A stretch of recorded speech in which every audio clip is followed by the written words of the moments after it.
Morning, welcome to another blog. আমাদের আজকে একটা নতুন ট্রিপ শুরু হচ্ছে। তো নতুন ট্রিপ বলতে বেশ লম্বা ট্রিপ। কন্যাকুমারী যাব এবং কন্যাকুমারী হয়ে কেরালা হয়ে ফিরব। তো টোটাল ট্রিপটা বেশ লম্বা, প্রায় মিনিমাম 20 দিনের ট্রিপ আছে। এখন ঘড়িতে প্রায় 4:10 বাজে। তো আমরা জাস্ট রেডি হয়ে গেছি, ব্যাগ ফ্যাগ সব প্যাকিং করে দিয়েছি। তো চলুন দেখা হচ্ছে মোটর সেটআপে। আমরা এখন দ্বিতীয় হুগলি সেতু পার হচ্ছি। এখন রাস্তা ফাঁকাই ছিল, ওয়েদারও মোটামুটি ঠিকঠাক। তো আমাদের এই লম্বা যে trip south India total Kanyakumari Kerala, এগুলো সবই কিভাবে যাব কি না সব আমি বলছি এবং আজকের ডেস্টিনেশন সম্পর্কেও বলছি। চলুন একটু দিনের আলো ফুটুক, তারপরে আমি সব বলছি। আমরা এখন জাস্ট কোনা এক্সপ্রেস ছেড়ে আমরা এখন যে চেন্নাই রোড আছে এইটা ধরবো।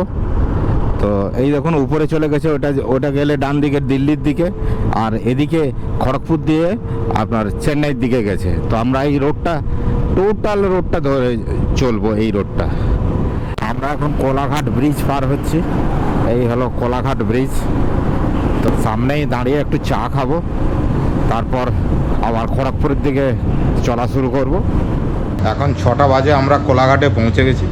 জাস্ট এখানে একটু চা খাবো আর বেরিয়ে যাব। এই কন্যাকুমারী ট্যুরের আজ প্রথম দিনে এখন 2 ঘন্টায় আমরা মোটামুটি কোলাঘাট পৌঁছে গেছি। 4:20, 2 ঘন্টাও নয়, প্রায় 1 ঘন্টা 35-40 মিনিটের মধ্যে। রীতিমতো আমরা এখানে চা খেতাম আগে, যখন হলদিয়াতে ছিলাম তখন রীতিমতো যেতাম। জাস্ট এই শেরি পাঞ্জাব আছে ওদিকে, আর জাস্ট তার উল্টো দিকে এই হোটেল। অনেক দিন থেকে, প্রায় বছর 5-6 হয়ে গেল আমরা এখানে খাওয়া দাওয়া করি। তো সবাই চেনে আমাদের। তো আমাদের এই বাইক দাঁড়িয়ে আছে, আমরা এখন একটু চা খাই, তারপর বেরোই। আমাদের চা খাওয়া কমপ্লিট হয়ে গেছে, এখন আবার বেরিয়ে পড়েছি। হলদিয়া দিকের রাস্তা, হলদিয়া দীঘা যাওয়ার রাস্তা বাঁ দিকে বেঁকে গেছে। এই যে দেখা যাচ্ছে হলদিয়া আর দীঘা, এই বাঁ দিকে বেঁকে গেছে। আমরা তো সোজাই যাব, এই NH-16 ধরে পুরো একদম চেন্নাই পর্যন্ত যাব, এই NH-16। তো চলুন, এখন তো এই তো প্লেন হাইওয়ে। আমি আবার পাঁশকুড়া বা খড়গপুরের দিকে আপনাদের সঙ্গে আবার দেখা হচ্ছে। এখন 6:55 বাজে, আর আমরা ডেবরা টোল প্লাজা পার হচ্ছি। এখন পর্যন্ত আমরা 2টো টোল প্লাজা পার হলাম, ধুলাগড় আর এই ডেবরা। আমাদের খড়গপুর পৌঁছতে 7:10-15 হবে। আমরা ঠিকই মোটামুটি টাইম মেনটেন করে চলছি। আর সবথেকে বড় কথা, আজকে আমাদের ডেস্টিনেশন রেখেছি গোপালপুর।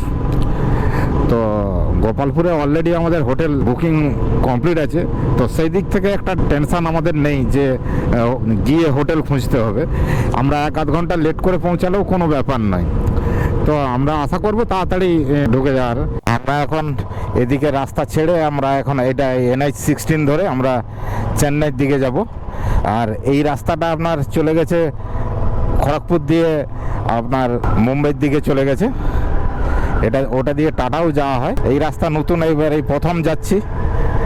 এখন এর আগে পড়বে বেলদা। এটা এই এক্সপ্রেসওয়ের রানওয়ে, এমার্জেন্সি কোনো ল্যান্ডিং হওয়ার জন্য এটা রানওয়ে বানিয়েছে। পুরো পরিষ্কার একদম রাস্তা, মাঝখানে কোনো ডিভাইডার ফিভাইডার কিছু নেই। দরকার হলে এইসব সরিয়ে দিয়ে ফাইটার প্লেন নামতে পারে, সেইভাবে এই রাস্তাটা বানিয়েছে। এই ধরনের এক্সপ্রেসওয়েতে 1-8টা প্রায় ম্যাক্সিমাম ভালো এক্সপ্রেসওয়েতে এটা আছেই। এখন প্রায় 7:58 বাজে, আর আমরা বেলদা পার হচ্ছি। এই নিচ দিয়ে গিয়ে বেলদা টাউনে, এই দিকটা হলো টাউন। তো বেলদা টাউনে যাওয়া হয়। তো আমরা এখন বেলদা পার হচ্ছি। এখান থেকে বালেশ্বর 76, ভুবনেশ্বর 275, চেন্নাই 1543। যে ট্যুর প্ল্যানটা আছে সেটা আপনাদের একটু বলি। যে ট্যুর প্ল্যানটা, প্রথমে আমরা আজকে গোপালপুরে থাকবো, তারপরে আমরা থাকবো রাজামন্দিরি, তারপরে রাত্রে থাকবো নেল্লোর, তারপরে পন্ডিচেরিতে একদিন হোল্ড, তারপরের দিন যাব আমরা রামেশ্বরম একদিন হোল্ড করে আবার কন্যাকুমারীতে আবার একদিন হোল্ড। ইস্টার্ন ঘাট ছেড়ে আমরা ওয়েস্টার্ন ঘাটে চলে যাব। থেকে আমরা প্রথমে যাব কোবলামে 1 রাত্রি থাকবো, তারপর এলএপিতে একদিন স্টে করব, তারপর এলএপি থেকে মুন্নার থেকে ব্যাঙ্গালোর, এবং ব্যাঙ্গালোর থেকে একদম সিধা রিটার্ন কলকাতা। সংক্ষেপে বলে দিলাম, আপনারা ব্লগগুলো ফলো করতে থাকুন, দেখবেন সবই টোটাল আমি এই রাস্তা সম্পর্কে এবং কোথায় স্টে সব কিছু আমি সব ডিটেলস দিতে থাকবো, যাতে আগামী দিনে আপনাদের সুবিধা হতে পারে। আমরা এখন দাঁড়িয়েছি জাস্ট জলেশ্বর পার হয়ে, প্রায় 10-12 কিলোমিটার পার হয়ে আমরা উড়িষ্যাতে দাঁড়িয়েছি ব্রেকফাস্ট করার জন্য। তো এই শ্রী জগন্নাথ হোটেল অ্যান্ড রেস্টুরেন্টে এখানে দাঁড়িয়েছি। এই লুচি আর তরকারি এই ধরনের ব্রেকফাস্ট পাওয়া যাবে। আমরা ব্রেকফাস্ট করে আবার আমরা বালেশ্বরের দিকে চলা শুরু। এখন এইখান থেকে দেখাচ্ছে ভুবনেশ্বর 224 কিলোমিটার আর পারাদ্বীপ 82। এখন আমরা রূপসা পার হচ্ছি, আর এখান থেকে বালেশ্বর আপনার 21 কিলোমিটার। তো রাস্তা মোটামুটি গাড়ির চাপ আছে, দেখতেই পাচ্ছেন সামনে গাড়ির চাপ আছে, তবে রাস্তা মোটামুটি ঠিক আছে আর কি, খুব ভালো বলবো না আর খারাপও বলবো না।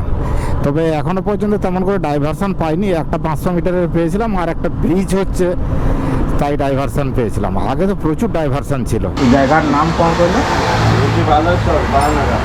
বালেশ্বর বাহানগর। তো এখানে ওই জাস্ট 2-3 কিলোমিটার দূরেই যে ট্রেন অ্যাক্সিডেন্ট হয়েছিল, তো এখানেই হয়েছিল, করমণ্ডলের যে অ্যাক্সিডেন্ট হয়েছিল, তো এই বাহানাগা, তো এখানে হয়েছিল। তো এখানে দাঁড়িয়ে একটু চাটা খেয়ে নিলাম। আমরা এখন যে বালেশ্বর পার করে যে বাহানাগা যেখানে ট্রেনের অ্যাক্সিডেন্ট হয়েছিল সেখানে চা খেয়ে নিলাম। তো আমরা বাড়ি থেকে ছেড়ে এখন 270 কিলোমিটার এসেছি এবং বাকি আছে আমাদের প্রায় 330 কিলোমিটার। বালেশ্বরের আগে পরে যে রাস্তাটা ছিল খুবই খারাপ, এখন বরঞ্চ একটু আগের থেকে একটু ভালো হয়েছে রাস্তা। তার মানে এত পরিমাণে ডাইভারশন, তবুও এই রাস্তাটা এই যে দেখুন, এই টেপার ফেপার থাকেই, দেখে না চালালে হবে না। এখন 11:15 বাজে আর আমরা এখন ভদ্রক পার হচ্ছি। এই ভদ্রকে এটা মনে হয় প্রশাসনিক ভবন, বেশ সুন্দর বিল্ডিং, একদম রাজকীয় রাজকীয় ব্যাপার, পুরনো দিনের যেমন মন্দিরে চূড়ো পুড়ো আছে সেই ধরনের। ডিস্ট্রিক্ট কোর্ট ভদ্রক, তো আমি প্রশাসনিক ভবন বলছিলাম, এটা ডিস্ট্রিক্ট কোর্ট।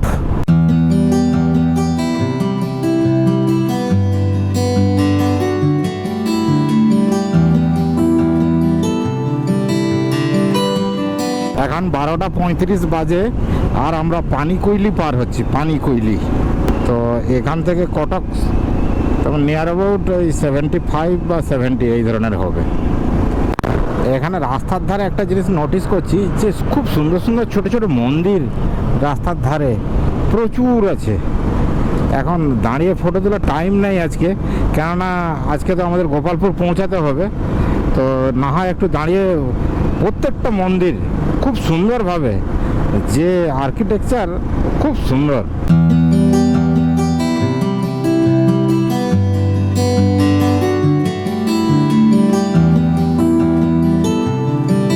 এই যে সামনে দেখা যাচ্ছে এই যে রেলিং দিয়ে এইভাবে ক্যামেরা লাগানো আছে। তো আমি শুনেছি যে 60-এর উপরে গেলেই এইসব ক্যামেরা দেখে স্পিড দেখে এগুলো কেস দেয়। তো সেই হিসাবে এই একটু জায়গা একটু স্লো করে যেতেই হবে, উড়িষ্যাটা মিনিমাম অন্তত। বেকার কেস খেয়ে 1000 টাকার কেস দেয়, বেকার কেস খেয়ে কোনো লাভ নেই। জাস্ট দূর থেকে দেখা যায়, বোঝা যায়, একটু অ্যালার্ট থাকতে হবে। এখন কিন্তু সামনে ছোট ছোট পাহাড় আরম্ভ হয়ে গেল। এই হলো পূর্বঘাট পর্বতমালার একদম এখান থেকে শুরু একদম তামিলনাড়ু পর্যন্ত। ভুবনেশ্বর আর 62 কিলোমিটার, 62। কটক আর বেশি দূরে নয়। তো আমাদের একটু খাওয়া দাওয়াটা সেরে নিলেই মনে হয় ভালো হবে। দেখছি এখন সামনে যা হোটেল পাবো দুপুরের লাঞ্চটা করে নেব। কটক পৌঁছাতে প্রায় 32 কিলোমিটার মতো বাকি আছে। তো এই জায়গাটা সুন্দর, দু সাইডে গাছ, একদম পুরো যতদূর চোখ যাবে ততদূর গাছ দেখা যাচ্ছে। ভালো, এই জায়গাটা ভালো। এখন 1:15 বাজে আর আমরা খেতে বসে গেছি। তো চিকেন নিয়েছি, এই হলো থালি দিয়েছে। থালিটা আবার দেখুন, কাঁসার থালা, কাঁসার থালা, কাঁসার বাটি, এই দেশি চিকেন, একটা সবজি, একটা শাক, একটা ভাজা, লঙ্কা দিয়েছে। এই নিয়ে পুরো থালি, একদম পুরো থালি 200 টাকা। ঠিকই আছে। আমাদের জাস্ট লাঞ্চ কমপ্লিট হলো। এই হোটেল কেএজির পুরো নাম হলো কৃষ্ণ অনন্ত গোপাল। তো এই হোটেলে খেলাম, ভালোই রান্না, মোটামুটি লাইট রান্না, খাওয়া হয়ে গেল। এখন ভুবনেশ্বর দিকে এগোবো। ভুবনেশ্বর এখান থেকে ওই 60 কিলোমিটারের কাছাকাছি। আমরা এখন কটকের মহানদী এসে গেলাম। এখানে তো দাঁড়ানোর কোনো জায়গা নেই, না হয় একটু দাঁড়িয়ে ড্রোনটা উড়ানো যেত। ব্রিজের উপরে তো দাঁড়ানো যাবে না। ওইটা হলো ট্রেনের ব্রিজ।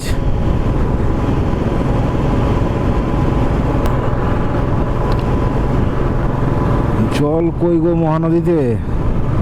জল তো নেই একদম।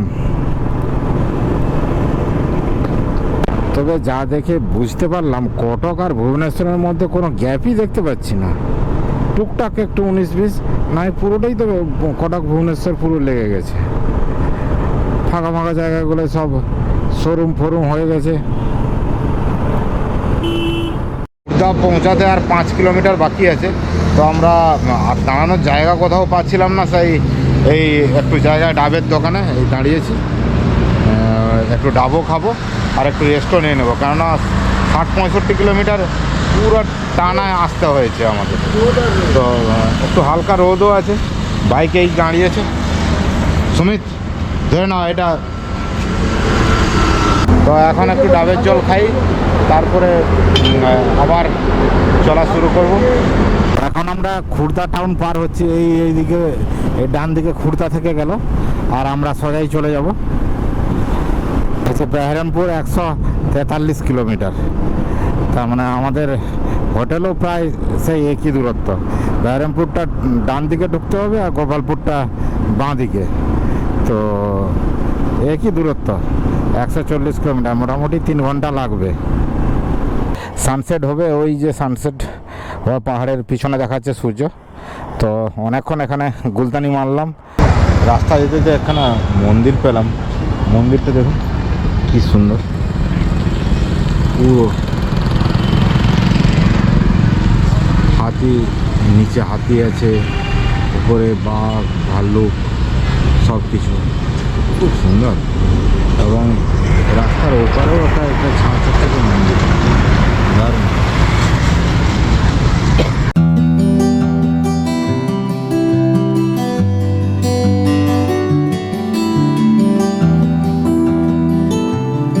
বহরমপুর এখনও 91 কিলোমিটার। তো আমাদের 8টা তো হবেই, কিছু করার নেই। এই জায়গাটা থেকে বালুগাঁও যে চিল্কা লেক দেখার জন্য এই বালুগাঁও দিয়ে এইটা দিয়ে যেতে হয়। তো এখন তো সন্ধ্যা হয়ে গেছে, ড্রোন ফোনও উড়িয়ে কোনো লাভ নেই। আসার সময় যদি টাইম পাই তাহলে দেখানোর চেষ্টা করব। ওই পাম্পে আবার তেল ভর্তি করলাম গোপালপুরের কিছুটা আগে। তো 720 টাকা। এখানে পেট্রোলের দাম কম, 102 টাকা 80 পয়সা। আবার অন্ধ্রে অনেকখানি বেশি। আর আমাদের হোটেল পৌঁছাতে 19 কিলোমিটার বাকি আছে। মেন রাস্তা থেকেই বাঁকতে হবে, আমি দেখিয়ে দিচ্ছি কোন জায়গাটাতে বাঁকা হবে। তো আমরা তেলটা তুলে রাখলাম, কেননা অন্ধ্রের তেলের দামটা বেশি, আর সকালবেলা তেল নেওয়ার ঝামেলা থাকবে না। এখন তেলটা তুলে রাখলাম, পুরো ফুল করে রাখলাম। তো চলো না, যেখানটায় আমাদের গোপালপুর বিচের দিকে যেতে হবে সেখানটা, সেই টার্নিংটা দেখাচ্ছি। এই জাস্ট বাঁকলাম, যখন বাঁকছি তখন গোপ্রোটা হ্যাং করলো, তখন আর দেখাতে পারলাম না। জাস্ট এখান থেকে আর আমাদের 15 মিনিট লাগবে আর কি। একদম সমুদ্রের কাছে এসে গেছি। এই হলো গোপালপুর বিচ। তো আমাদের এই ডান দিকে এইদিকে ঘুরতে হবে।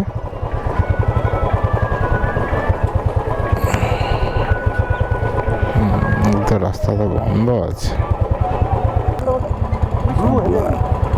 Blue heaven hotel. Okay okay, thank you.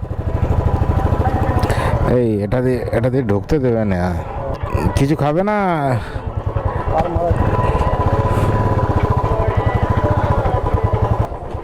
এখন 7:35 বাজে আর আমরা ব্লু হেভেন হোটেলে ঢুকছি। তো এই হোটেল সম্পর্কে আমি আগামী ব্লকে আমি সব কিছুই বলবো। তো ভোর থেকে উঠেছি তো এত দূর এসেছি তো খুবই টায়ার্ড। তো আমি আগামীকাল যা আছে ডিটেলস এই হোটেল সম্পর্কে সব ডিটেলস বলবো। তো দেখা হচ্ছে নেক্সট ডে। বাই।